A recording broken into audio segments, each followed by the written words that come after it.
Sriwijaya membara. Tidak kurang 10.000 hektar lahan terbakar di 7 kabupaten di Sumatera Selatan. Amukan api tak terhenti. 3 bulan terakhir, lebih 300 titik api menyebar. Konsentrasi titik api terbanyak di Kabupaten Ogan Komering Ilir, wilayah dengan lahan gambut terluas di Sumatera Selatan.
Namun luasnya wilayah yang terbakar dan sulitnya akses menuju lokasi jadi penghalang. Apalagi, sebagian besar lokasi titik api berada di tengah hutan dan lahan perkebunan.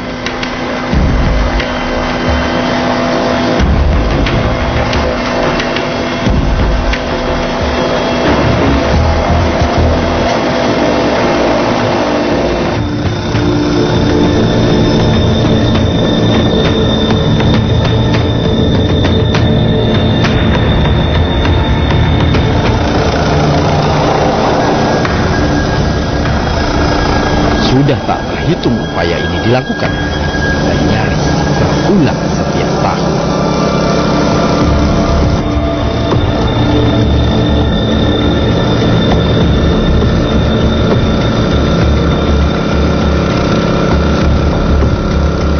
Bom air atau waterbombing jadi pilihan untuk meredakan kebakaran hutan dan lahan di wilayah Sumatera.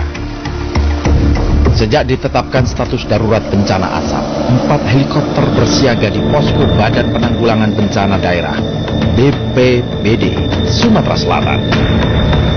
Dengan kapasitas angkut 400 liter air setiap hari, tidak kurang 80.000 liter air ditumpahkan guna memadamkan api yang memicu kabut asap. Karena pertama, lahan gambut yang terbakar itu kan tidak terjangkau lagi dari operasi darat. Itu salah satu syarat kita waterbombing. Kalau sudah tidak terjangkau lagi, harus dari udara memadamkan. Nah, makanya waterbombing menjadi penentu di sini. Nah, soal lahan gambutnya mati atau belum di bawah, nah ini kita lakukan terus-menerus, dibasahin terus-menerus seperti itu.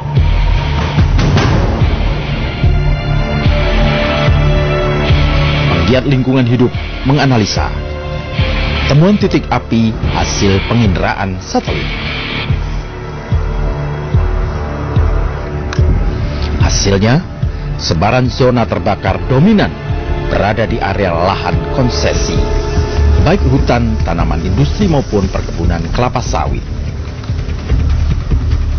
Kalau kita melihat bahwa bukan persoalan siapa yang membakar atau siapa yang terbakar, siapa yang membakar atau terbakar.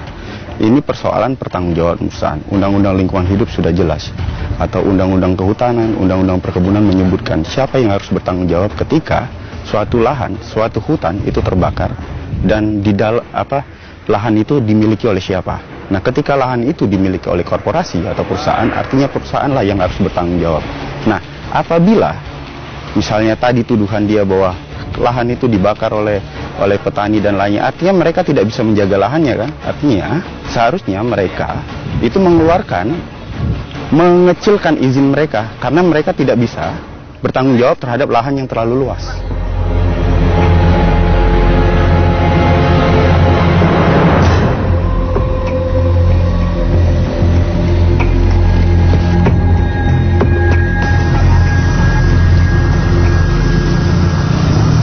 Kabut Kabut asap memaksa warga akrab dengan buruknya kualitas udara.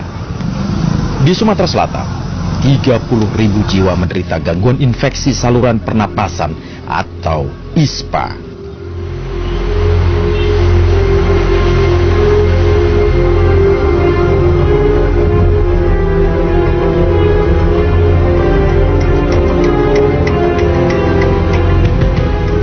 Kegiatan pendidikan memang tidak sampai diliburkan. Namun aktivitas belajar mengajar harus disiasati karena asap biasanya lebih pekat di pagi hari dan sore hari.